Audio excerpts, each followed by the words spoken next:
কি চরিত্র দেওয়া হচ্ছে, আমার অভিনয়ের স্কোপ আছে কিনা। যদি ভালো না লাগে অবশ্যই আমি করব না। আপনার শেষ যে ছবিটি চলচ্চিত্রের বড় পর্দায় মুক্তি পেয়েছে, পুত্র এখন পয়সাওয়ালা, সেটি 4213 দিন আগে মুক্তি পেয়েছিল এবং 16ই জানুয়ারি 2015। তার মানে আপনাকে 11 বছরের বেশি সময় ধরে আমরা বড় পর্দায় দেখছি না।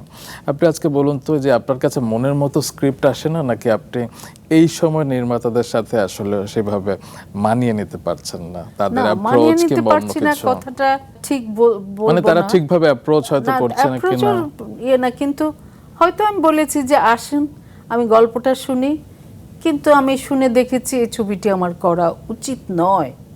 আমি কি দেখাবো, কি করব? এটা কি এরকম যে আমাদের ছবিতে ববিতাও আছে? তা আমি চাই না। আমি সেই কি চরিত্র দেওয়া হচ্ছে, আমার অভিনয়ের স্কোপ আছে কিনা।